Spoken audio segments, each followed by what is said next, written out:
નમસ્કાર મિત્રો, સરકારના નાના કર્મચારીઓને ચાલતા સસ્પેન્ડ કરવાની એક પ્રથા છે.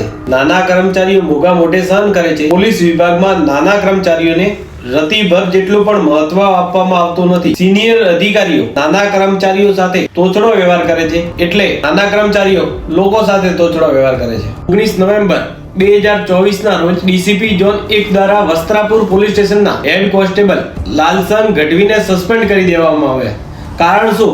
અમદાવાદની ખ્યાતિ હોસ્પિટલ કાંડના આરોપી ડોક્ટરને ઘરનું ભોજન આપવા હેડ કોન્સ્ટેબલ લાલસનભાઈ ગઢવીએ વ્યવસ્થા કરી હતી. હવે ખરેખર વ્યવસ્થા કરી હતી કે કોઈ ઉપરી અધિકારીના આદેશનું પાલન કર્યું હતું, એ તો લાલસનભાઈ ગઢવી જ જાણે. શું મોટા માણસો કસ્ટડીમાં આવે છે તે દરેક સરકારી ભોજન જ જમે છે?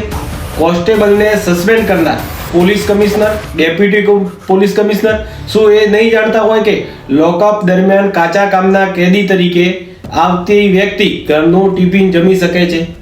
આ કિસ્સામાં હેડ કોન્સ્ટેબલને સસ્પેન્ડ કરવાનો કોઈ અર્થ ખરો? ગુજરાત પોલીસ મેન્યુઅલ 1972 પાર્ટ 1 નિયમ 372(2) A તથા B મુજબ એવી ગ્રેવ મિસકન્ડક્ટ સિરિયસ ઓફેન્સ હોય જેની સજા ડિસેબલ, રિમૂવેબલ, કમ્પલ્સરી રિટાયરમેન્ટ હોય તો જ ફરજ મોકૂફ કરી શકાય.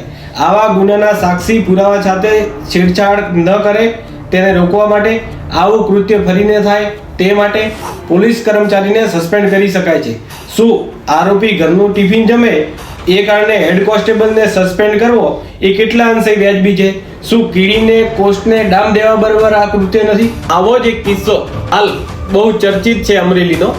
એક બેનની 29 ડિસેમ્બર 2024 ના રોજ રાત્રે પોલીસે અટક કરી રોડ પર સરઘસ કાઢતા ખૂબ જ હુઆબુઓ મચ્યો. અમરેલી જિલ્લા પોલીસ વડાએ બહાદુરીથી કહ્યું કે આ સરઘસ નથી, બનાવનું રિકન્સ્ટ્રક્શન હતું. અને પાછળથી હોબાળો થતા 15 દિવસ પછી 12 જાન્યુઆરી 2025 ના રોજ એસપી સાહેબે આ બેનનું સરઘસ કાઢનારા એલસીબી લોકલ ક્રાઇમ બ્રાન્ચમાં ફરજ બજાવતા 3 પોલીસ કર્મચારીઓને નિષ્કાળજી દાખવવા માટે ફરજ મોકૂફ કર્યા, એટલે કે સસ્પેન્ડ કર્યા. શું આ 3 નાના પોલીસ કર્મચારીઓ અમરેલી જિલ્લો ચલાવતા હશે એટલે કે એમની જવાબદારી થઈ હશે કે આ બેનનું સરઘસ કાઢ્યું એમાં આ લોકો જવાબદાર હશે?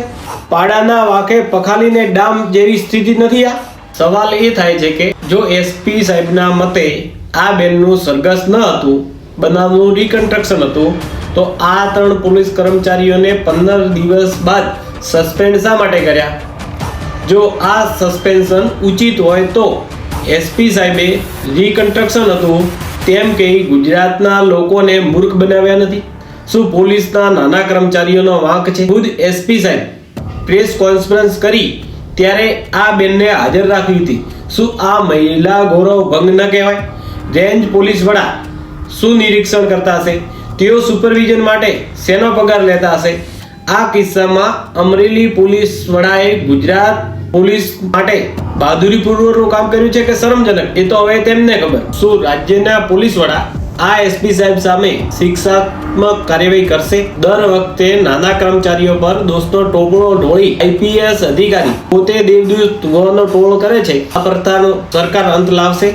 આમ જ એક અગાઉ આપણે રાજકોટનો કિસ્સો પણ સાંભળ્યો હતો. રાજકોટના પોલીસ કમિશનર શ્રી અગ્રવાલ સાહેબે ફરિયાદી પાસેથી 75 લાખનો તોડ કર્યો છે.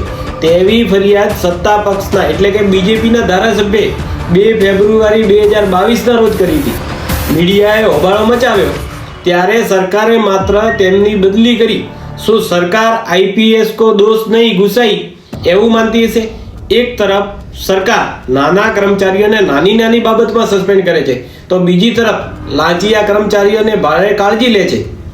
ગૃહ વિભાગના 13 સપ્ટેમ્બર 2024 ના પરિપત્ર મુજબ 2 વર્ષ સુધી લાંચિયા કર્મચારીઓને સસ્પેન્શનમાં રાખવાની જોગવાઈ હતી, પરંતુ ગૃહ વિભાગે 12 નવેમ્બર 2024 ના રોજ પરિપત્ર બહાર પાડ્યો કે લાંચિયા કર્મચારીઓને હવે 2 વર્ષના બદલે 1 જ વર્ષ માટે સસ્પેન્શનમાં રાખી શકાશે.